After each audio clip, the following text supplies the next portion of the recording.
Welcome to the Courage Never Quits podcast, where members of the West Point class of 1986 tell their stories. I'm your host, Paul LaFontaine.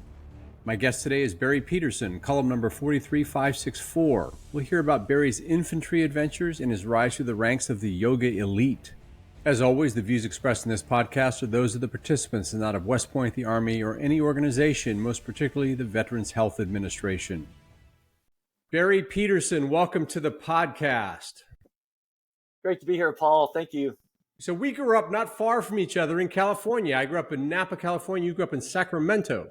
That's right. Talk about growing up in Sacramento, California. Love Sacramento. I consider that still home in a lot of ways. I live in Reno, Nevada now, which is just up the road, up I-80 through the mountains. All I really remember about Sacramento in high school and stuff is that I wanted to be in the Army.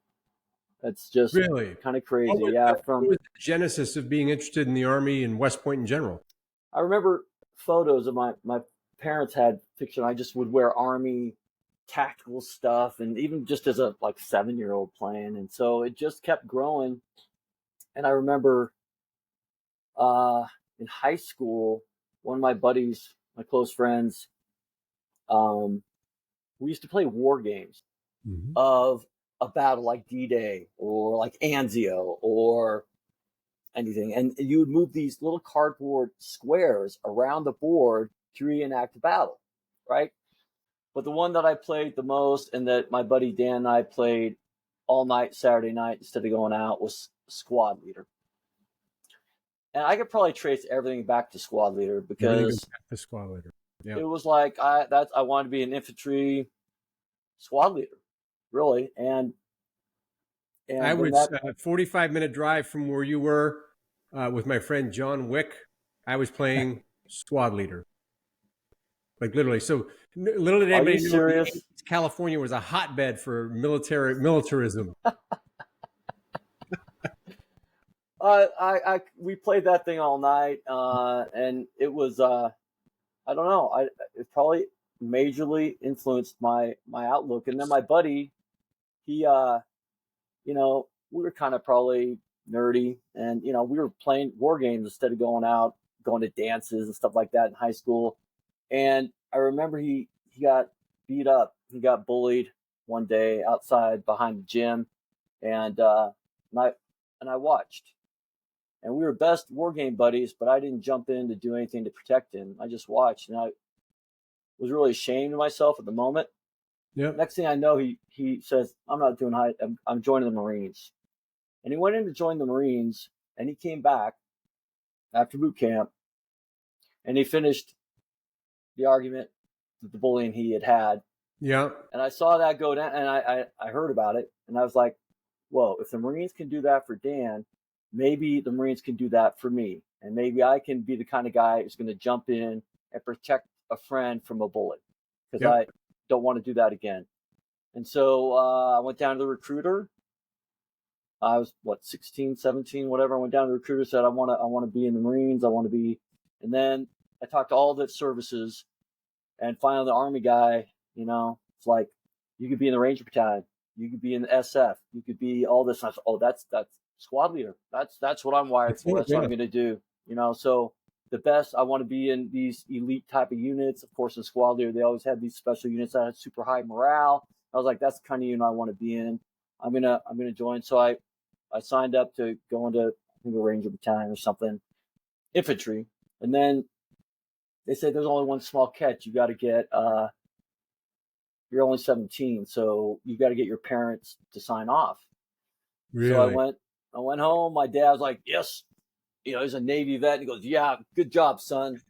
I'll sign for you. And my mom was like, you sure you want to do this? I was like, yeah, Mom, I'm sure. Dan did it. Look how he changed. I want to do it. She's like, but you really like school, don't you? Yeah. Well, don't you know there's an option where you can be an Army guy, be an infantry guy, and still go to school? I'm like, what do you mean? She goes, have you heard about West Point, the service academies? I'm like, really? Yeah. So at 17, that was the genesis. Your mom said, try that path. My mom said, try that. And I went back down to the recruiter and I said, hey, what about these service academies? And they go, look, you've already signed, right? And they're like, Yeah, yeah. If you apply to the service academies and you get in, then we'll grant you to get in. But if you don't get in, basically you're going to come back and start your enlistment as a soldier. So either way, I was going, and I was delighted. But thank goodness my mom's, her wisdom and her knowing of me, even though I didn't know myself that well. But I mean, look at these books. I'm a scholar. I think of myself as I love to read. I love studying and learning. So it was like, got to West Point. This is what I've built for. This is my whole life has come to fruition. I was so happy. What now? You went to E3. I went to I3. You went to E3 from there, right? E3 was awesome. Eagles. I think what really eased my transition was again this crazy obsession with infantry and soldiering and stuff. And Sandhurst was the first time I jumped into Sandhurst, and E3 had this amazing Sandhurst team. Oh, you were big into Sandhurst, right? Yeah, and the upperclassmen were just they were so strack and so into Sandhurst, and so it was, and so that was kind of what I poured a lot of my extra effort into, and it turned out to be again really fortuitous because E3 was all about it, and I turned out to be all about it, and I didn't even know. So that's great. So you were an infantryman from a sophomore in high school, basically. I was until my E3 roommate Bruce Beck. We'd go back and forth. A couple of his brothers were in the Ranger battalions, and Bruce and I roomed probably that first semester, maybe the second semester in E3, and we kept going back and forth about, are we going to go aviation or are we going to go infantry? And it's the first time I ever doubted it. So I'm like, okay, all right, Bruce, this summer I'm going to figure it out. So I signed up to do DCP, the drill cadet program at Fort Benning, home of the infantry, and I'm going to tag along with, that was your sergeant. CTL team. It was DCP. You did DCP, and I wanted to go. I'm gonna spend half my summer doing infantry stuff. I'm gonna spend half of my summer going to Fort Rucker. At the time, they had a month-long introduction to helicopter. Yeah. Rob Douthat was talking about that. He flew. Rob. Yeah. Rob's a great example of, in my humble opinion, what it takes to be a great aviator, and I did not have it. And after a month at Fort Rucker, I was like, I'm going infantry. Was it RD's hand-eye coordination or his ability to talk to you all night long? You talk hand-eye coordination, ability to talk all night long. Hand-eye coordination talking would be RD's specialty. That's exactly. Paul, no, there's no joke. That's exactly. You can multitask, and you can stay cool as a cucumber under stress. Yeah. And what I found, my instructor pilot was probably afraid every time I got in that cockpit because I'd be like, I didn't have any fine motor skills. I just had gross motor skills, and I would and it was like, son, I think I can march. That's what happened. I was like, oh no, I don't have what it takes to be a pilot. I'm just gonna have gross motor skills, and I will just keep walking as long as you want me to walk. But don't ask me to multitask or to have fine motor skills. So that put a pin in it. It was infantry. Yeah, thanks to Bruce, it was like, okay, no doubt now. Well, you gave it a chance, right? So you were clear. And so what course of study did you choose? You had your infantry orientation with a little exploration of aviation. What course of academics did you choose? Well, Paul, one thing you may, and correct me where I'm wrong, but I don't remember that we were offered majors. I think there were a few majors, right? But there was this, the concentrations. So you had this track where you go MSE or you go humanities and something. So I was like, what do I want to do? I want to be an infantry guy. So I don't need to know anything about math. I want to know about humans, and so I went HFE, that first track, humanities, and then military studies. And I was like, HPA, humanities and public affairs. HPA, humanities and public affairs. And I said, I refuse to major. I refuse to do anything that might prepare me for civilian career because I was so dead. I was like, all I'm going to do is be in the military for the rest of my life. So I refuse to do anything that's going to prepare me for anything other than gross motor skill work. Exactly. So yeah, humanities, HPA, and then You were just a military generic science. HPA, It like was no specialty. That's fascinating. Well, Russian, because so you did a little I language. knew. Did a little Yeah, language. we had I my focus on languages, and because I thought, who's our biggest potential enemy right now, and I want to get inside their heads. So it still had this. I was kind of obsessed with. I loved being a soldier, and I wanted to be the best leader I could be. And I'm like, I should really know our enemy, so I'm going to learn their language. Yeah, right. Right. Interesting. And what kind of activities did you engage in at the academy? Were you a SCUSA member or anything like that? I don't think I did anything, Paul. It You were was again this like HPA, is studying Russian. blinders. Boom, right on. I'd work out. That's You my work out. activity is be Worked out. like physically fit so I can do my gross motor skills. I think, yeah.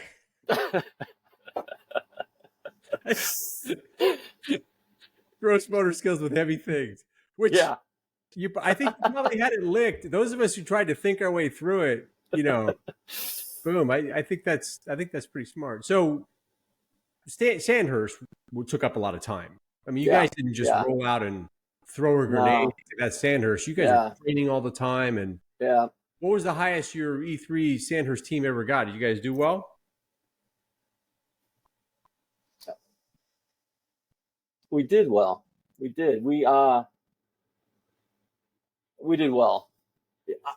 I'm very proud of it. I don't want to, but yeah, we did really well. We won. Either the whole company won across the whole the Corps, or our Might have individual won team. brigades, maybe. Yeah.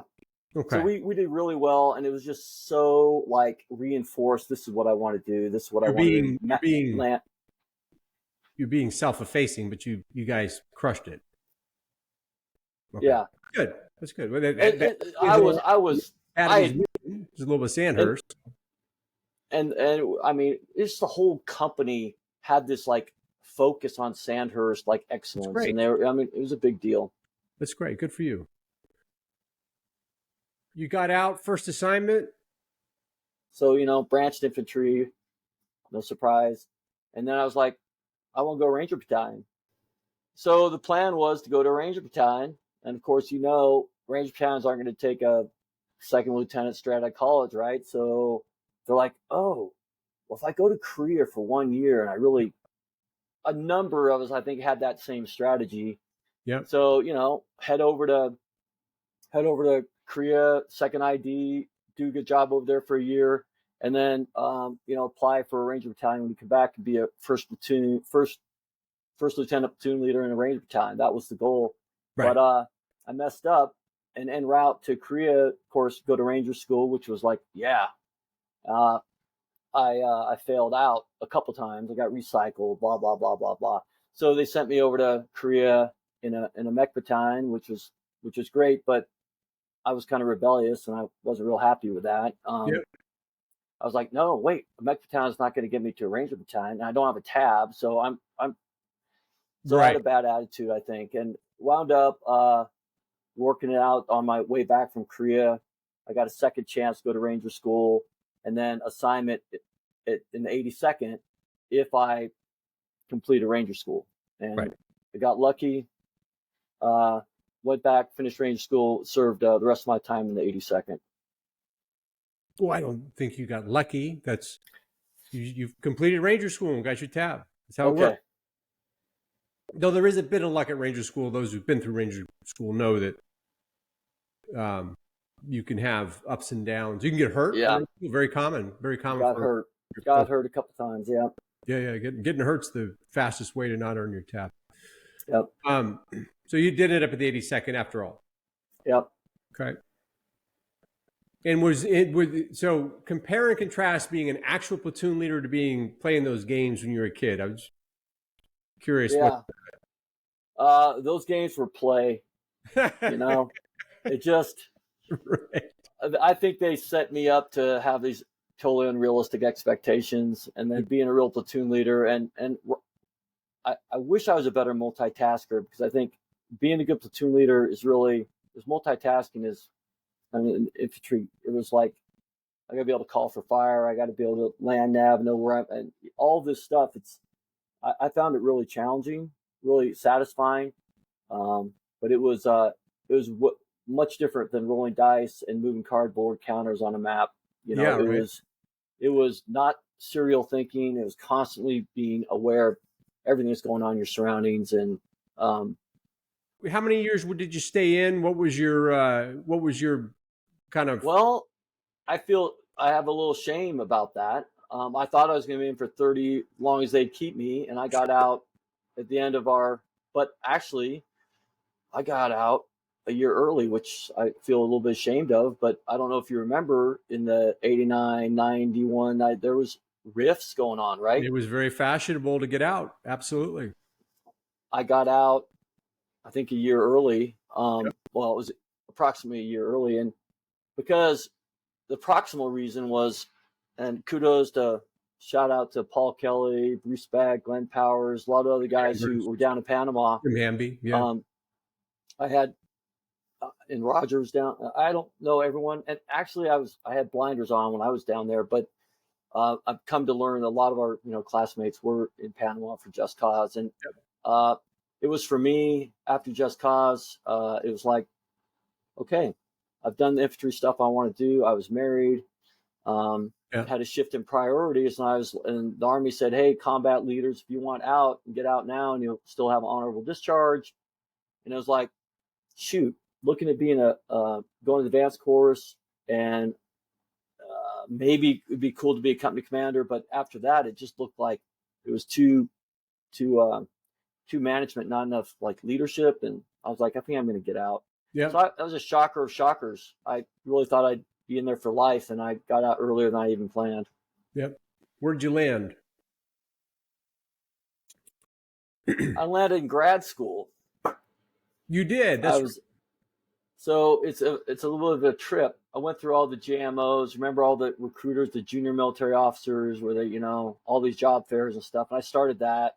Nothing clicked, and I was married to an Army officer at the time who got one of those positions in Oklahoma. There's right outside Fort Sill, of all places.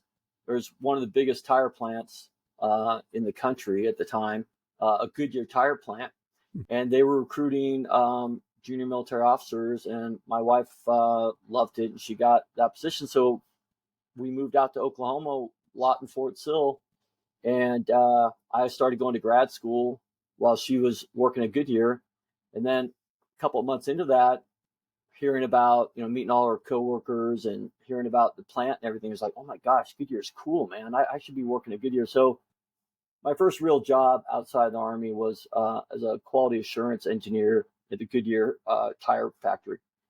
The engineering I did at Goodyear was general. It was, can you understand how systems work?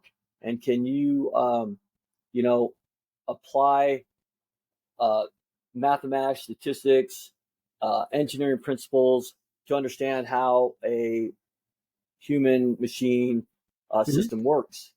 So I think it was a great education. I think our education was marvelous, and it prepared us to do pretty much anything. You throw us in, we're going to figure it out. We're going to learn, and we're going to figure out how these systems work together, and then we'll accomplish the mission, whatever we're assigned. So although I wasn't technically a mechanical engineer, right, or quality assurance engineer by education, we had a great preparation to jump into any of those kind of roles, I think. you were a Learn gross along the way. motor skill engineer. Yeah. But your degree, your master's degree is in human machine interaction. Is that right? Yeah. So after, that's really taking that HBA to a new level, man. That's great.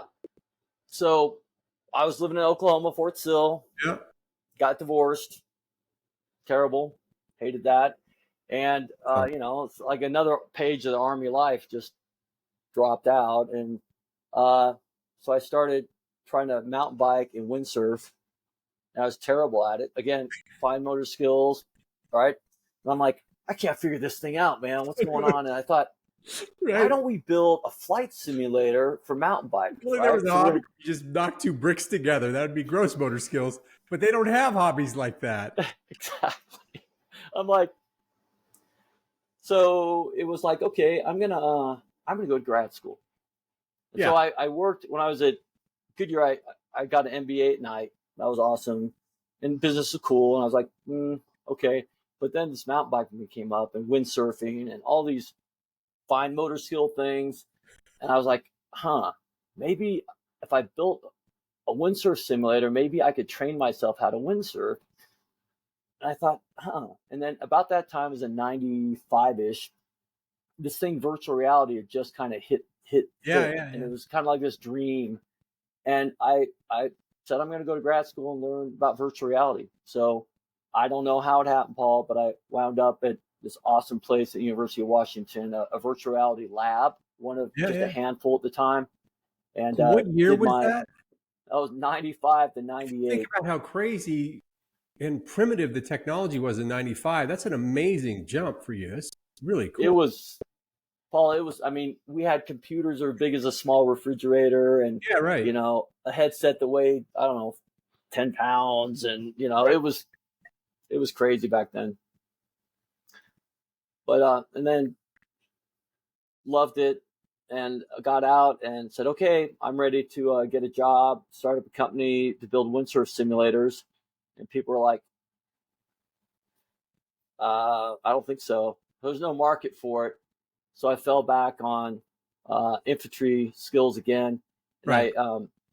I was delighted to find a position at the Naval Postgraduate School in Monterey, where they had another esteemed virtual reality lab, and I went there, and the goal was to build a intelligent tutoring system to train infantry and land navigators. So we were using virtual reality, very in the early days, to see if we could train that skill, that critical skill of looking at a map, a 2D map, and then knowing what that would look like in a 3D world. So when you Right. think about virtual reality, it's a really cool thing. You got a 2D map, you pop your head up and you go, what should that look like? And then you could train that skill of going from 2D to 3D, which we thought would help navigators. That's amazing. You got that role. That's cool. Yeah, it's really What lucky. was it like? So Fun. were you on staff at the Naval Postgraduate School? How was I that? I actually, mean, what was that like? That's an esteemed it was, institution. It's yeah, yeah. I mean, a lot of our classmates, a lot of uh, our successors, there's a career track that I didn't know about back then. I think it's FA 57. I don't know, but for simulation. And so a lot of Army officers who wanted to get into simulation or ordered to get into simulation would go through a program like at Naval Postgraduate School or UCF, University of Central Florida, to as their training to be simulation officers. And classmate so Greg Dosher went to Central Greg Florida Dosher, exact program. Yeah, that's right. Dosh, So the it class. was awesome. I loved it. I was all about it. I actually um, started my PhD there. So I was working on my PhD in virtual reality stuff, and then 9/11 happened, and the whole world turned upside down for me, and I dropped out. Never finished the PhD, Right. Yeah. but it was awesome. That place, I still go back there as often as I can, just to that program at NPS, the Modeling Virtual Environments and Simulation program, is off the charts. It's the most practical graduate program I've seen it anywhere, where you bring Army officers who have a problem they faced in their career, come to get a graduate degree, and they apply that graduate program to solving that problem. And when they go Yeah. back out in the Army, oftentimes they can take that and actually make an impact, a huge improvement. It's a pretty cool program. So where'd you go from there? What was the path? So and this is kind of embarrassing, but I had to change a heart after 9/11. Most of the people I was working with, most of us were like, okay, we have a mission now. We know who our enemy is. We know we have a new mission. And I had to change a heart, where I just said, I'm not sure I want to continue to serve the Department of Defense. I was a DoD civilian at the time. So I dropped out of the PhD. I dropped out of the military, and I decided I want to be a yoga teacher for the rest of my life and create peace and occupy myself with peace instead of war. It's a very simple decision. It was a very simplistic decision.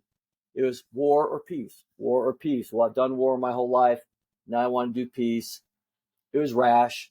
I wish I had more elegance, and I wish I had done things differently, but I pulled the plug, dropped out of the program, and went off to get certified to be a yoga teacher.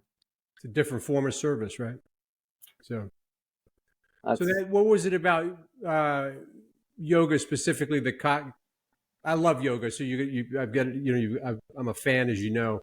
What was it? Was it like you went and talk a little about how you got into yoga?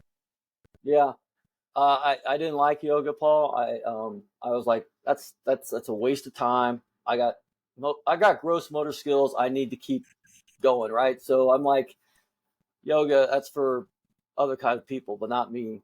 Right. And then RD might be yoga, for example. The what? We through a yoga session, Rob Douthit might be good at yoga. Fine motor skills. Yes, yes, and it's that precision. Great at yoga. Yeah, Rob Douthit would be great at yoga, and I was like, but I hurt my knee running, right? And so running, gross motor, good thing. Just keep going, 1 foot in front of the other, right? And I was like so angry that I couldn't run anymore. Yeah. And I was at University of Washington, and there's this awesome sports medicine doctor there I ran into, and he goes, "Hey, how much do you stretch?" Yeah. I go, "Oh, doc, I stretch all the time." He goes, "No, seriously, you're not stretching enough. You run, but you don't stretch." I'm like, who cares about stretch? That's a waste of time. And so he made me start stretching. Mm-hmm. And then when my knee got better and didn't need surgery, he goes, "Okay, now I proved to you stretching is important. Now you need to go start doing yoga."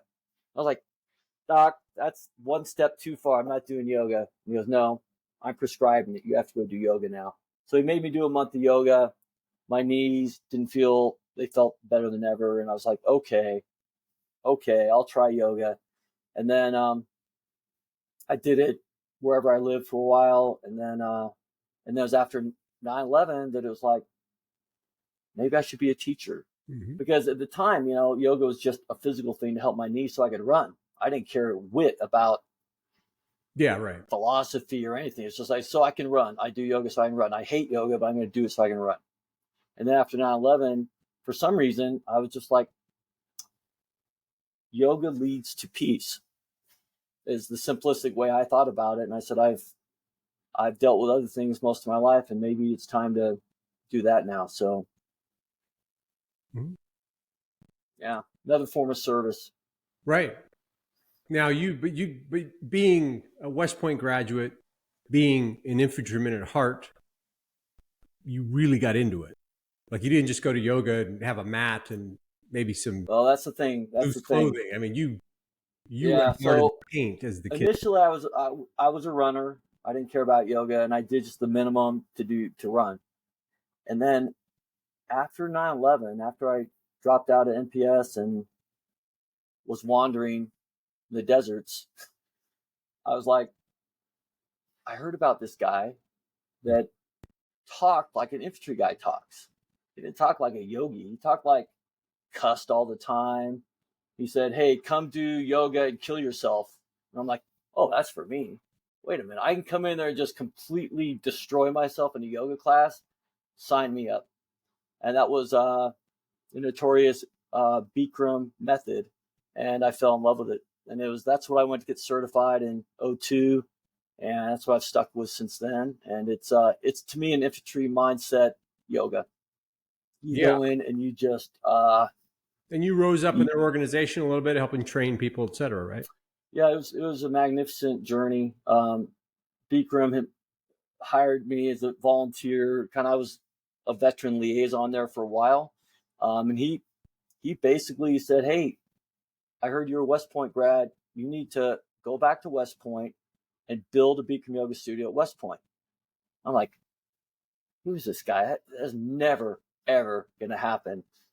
But this isn't just some guy. This is Bikram himself. This is Bikram. Yeah. So we're not talking about like somebody in Sacramento who's this is like the guy. And there's Barry Peterson. Okay. Just to And like a good obedient soldier, I'm like, he's my Your my CO. chain of command. He's telling me to do this. I think he's crazy, but I'm going to do it. So I went off to West Point, knocked on doors, said, "Hey, I'm here to open a Bikram yoga studio."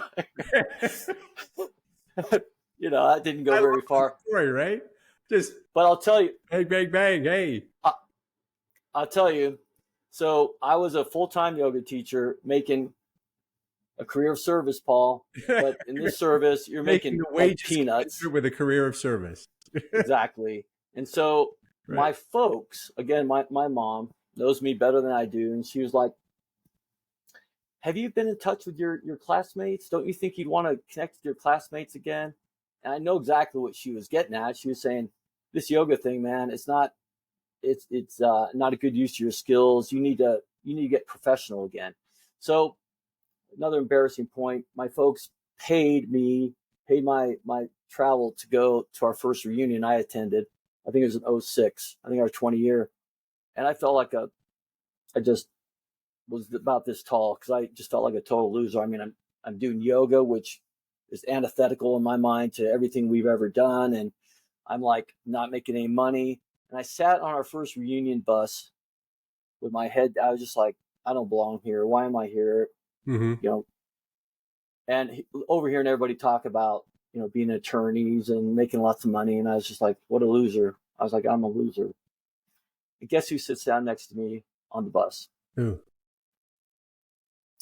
Our old plebe roommate, Roger Dean Carstens. Roger Dean Carson, sits down next to me. I'm like, Right there. how does this even happen?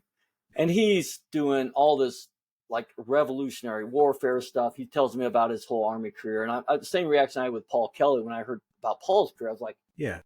that's what I thought I'd be doing. What the heck am I doing as a yoga teacher? I screwed up. Yeah. And then Roger looks at me. And he goes, "What are you up to?" I go, "Oh, yeah, I teach yoga." And I thought he was going to like laugh me out of the bus, right? And Roger. Roger looks at me and goes, "The Army needs yoga. West Point needs yoga." And I'm like, "Yeah, you're blowing smoke." And then Roger elucidated his whole rationale for why actually soldiers should be doing yoga. And I looked down and said, "You're serious?" He goes, "Yeah, I'm dead serious." I said, "Okay, if you believe in it, Roger, then." And that was so I had Bikram and Roger were the ones who talked me into saying, I'm going to dedicate the rest of my life to bridging yoga and soldiering. Yeah. So That's yep. Now we like to poke fun at Roger, who might, in my opinion, is one of our most esteemed classmates, and we tease a lot. But I mean, Yeah. the I would say intervention, the connection with a classmate at a key point in life, can actually make all the difference, and that regardless of who the classmate is or whatever. So I had this is your podcast, not mine, but Darren Moore came and did a very much a similar thing for me after the 10th.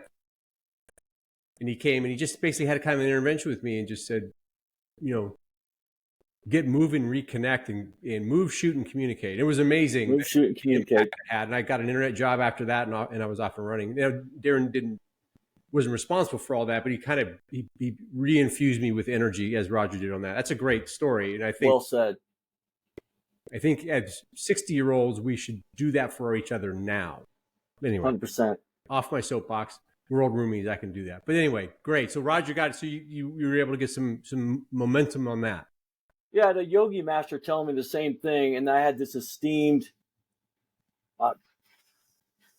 extremely experienced infantry guy sitting next to me telling me the same thing, and I'm like, all right, Barry, hello, do you get the message? You get the message? I'm like, okay, I get the message.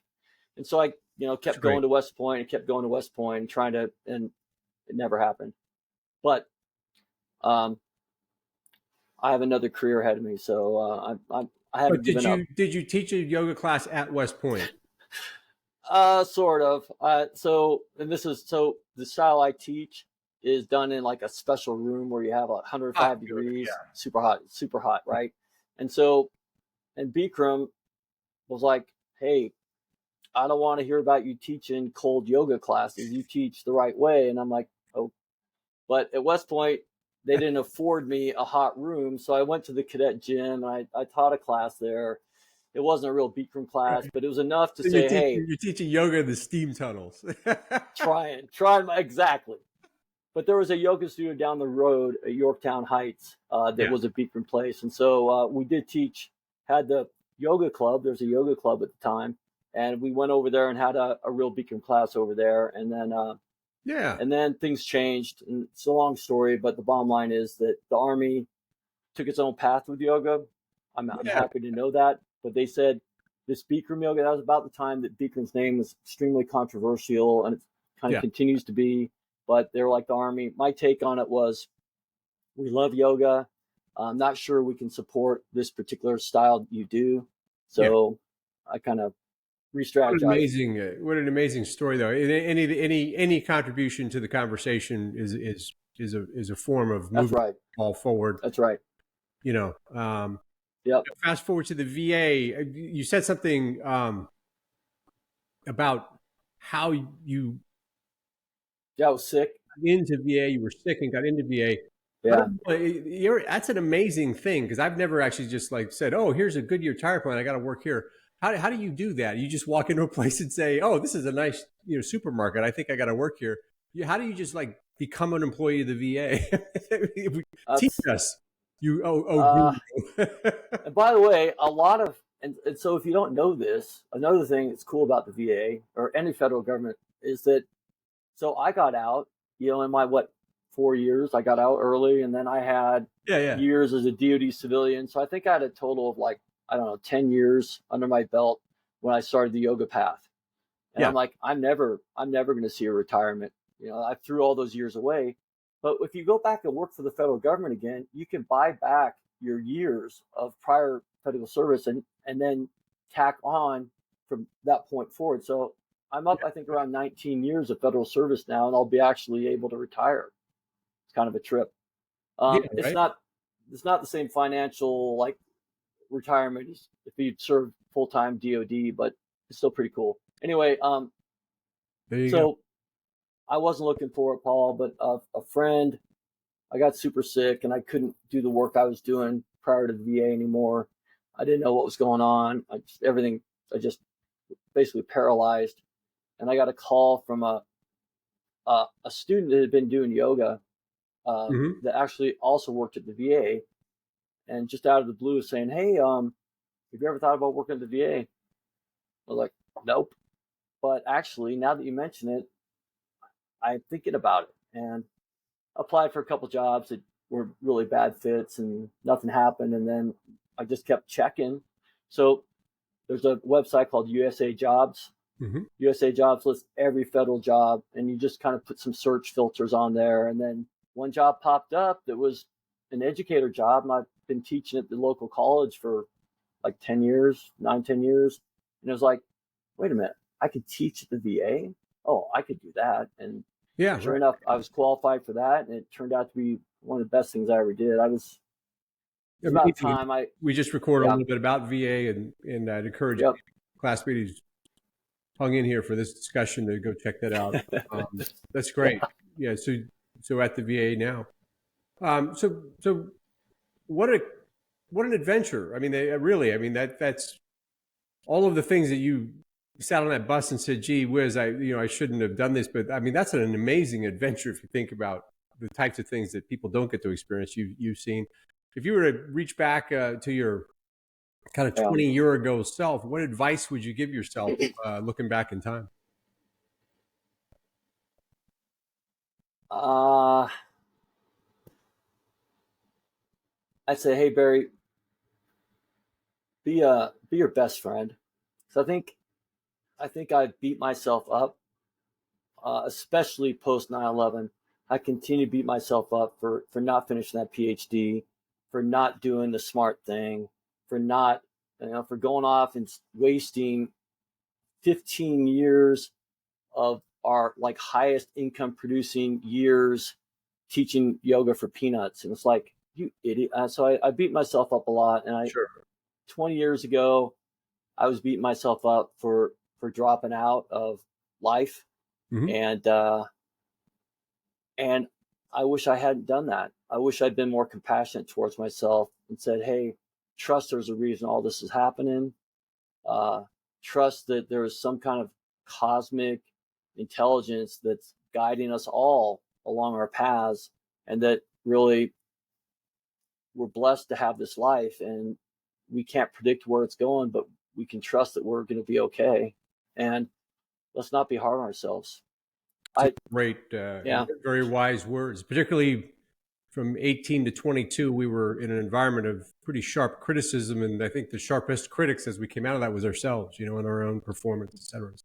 Well said. Wise words, brother. Wise words. Well, you're back in. You're back on top, and you're tops with me anyway. You're tops with the class. It was so great to connect with you and hang out. And I want to give you a shout out.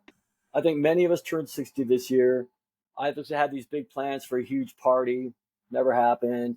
I had these plans that I would go have individual sit downs with a bunch of classmates and friends. I haven't manifested that. But you, sir, please don't edit this out, because I'm so impressed and admire what you're doing for our class. I love how you're spending your 60th going around talking to people, doing podcasts. It's and I've heard so many of the podcasts, and it made me laugh and made me cry sometimes, and made me really just feel connected with our class and feel that we have something so special. And I just, you did it, man, and you're continuing to do it. And thank you. It should not be taken lightly, Paul. Well, it's work that is its own reward, because basically I'm the luckiest guy in the class. I get to talk to everybody and hear all the stories. It's great. Well, thank you for sharing all the stories you get to talk with, and thank you for doing what you're doing to bring our class, to find new connections that maybe we didn't know about, and to reinforce connections that I've forgotten about. So It means everything, Paul. So if classmates want to get a hold of you, how do we get a hold of you? Please. I'm pretty shy and introverted, but I will answer the emails. Email. For sure. I'll put your email up. And that Barry N. Peterson at Gmail. Yep. Great. Barry Peterson, thanks so much for being on the podcast. It's been great. It's been great, Paul. Kudos to you, and courage never quits. Courage never quits. Thank you for listening to this episode of the Courage Never Quits podcast, where any member of the class of 1986 who is willing to tell their story will be a guest. To get the word out and to stay up to date on the latest episodes, hit the like and subscribe buttons. With 954 living graduates in the class, we have a lot of stories to collect, and you don't want to miss any of them. We'll see you in the next episode.